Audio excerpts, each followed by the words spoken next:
혹시 이런 이야기 들어보신 적 있으신가요? 부모님이 돌아가신 후 장례를 치르기도 전에 은행부터 들러야 했다는 이야기요. 왜냐고요?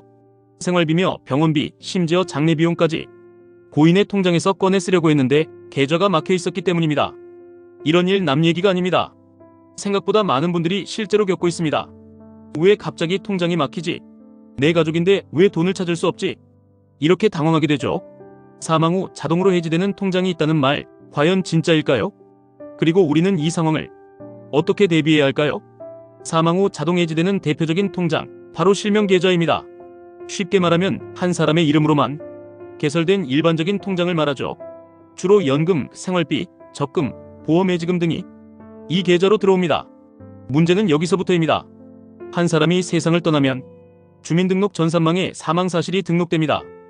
은행은 이 전산망과 연결되어 있어 그 사실을 실시간으로 확인하게 되죠. 그리고 바로 계좌가 거래 정지되고 일정 기간 이후 자동 해지됩니다. 심지어 가족이라도 계좌에 얼마가 들어있는지조차 알 수 없게 되는 경우도 많습니다. 이건 실제로 제 지인에게 있었던 일입니다. 이른이 넘은 아버지가 갑작스럽게 돌아가셨습니다. 큰 병 없이 건강하시던 분이었기에 갑작스러운 일이었죠. 장례를 마치고 나서 가족들이 아버지 통장을 들고 은행에 갔습니다. 생활비며 장례비 정산을 위해서였습니다.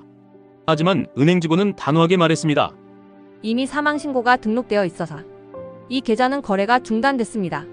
상속 절차 없이는 접근이 어렵습니다. 그날 지인 가족들은 아무것도 할 수 없이 돌아서야 했습니다. 분명 고인이 살아계실 때 자식들 생활비로 쓰라고 준비해 두신 돈이었는데도 법적으로는 당장 손을 댈 수 없었던 겁니다. 이처럼 사망자의 계좌는 법적으로 소유자가 사라진 상태가 됩니다. 그 순간부터 그 자산은 상속재산이라는 개념으로 바뀝니다. 아무리 가까운 가족이라도 법적인 절차 없이는 그 돈을 인출하거나 사용할 수 없습니다. 그리고 이런 금융사고를 막기 위해 은행은 계좌를 자동으로 정지시키고 나중에는 해지까지 하게 되는 겁니다. 그렇다면 우리는 이런 상황을 막기 위해 무엇을 준비해야 할까요? 가장 기본적이면서도 중요한 게 바로 상속계좌 전환 절차를 미리 알고 있는 것입니다. 고인이 사용하던 실명계좌를 가족이 정당하게 정리하려면 상속인임을 입증할 수 있는 서류들을 미리 준비해두는 것이 좋습니다.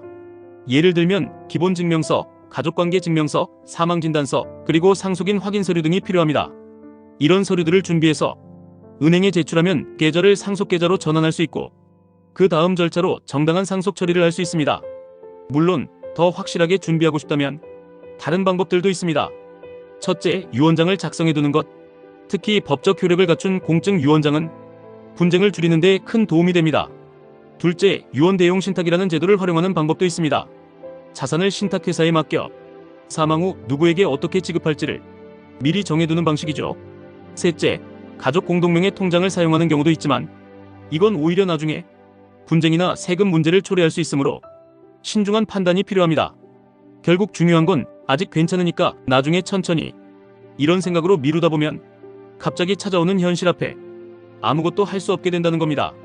특히 부모님 세대의 통장 정리는 자산을 어떻게 물려줄지에 대한 배려이자 남겨진 가족이 겪을 혼란을 막는 가장 현실적인 준비이기도 합니다. 지금 당장 부모님의 통장이 어떤 상태인지 한번 확인해 보시고 필요하다면 함께 정리하는 것도 좋습니다.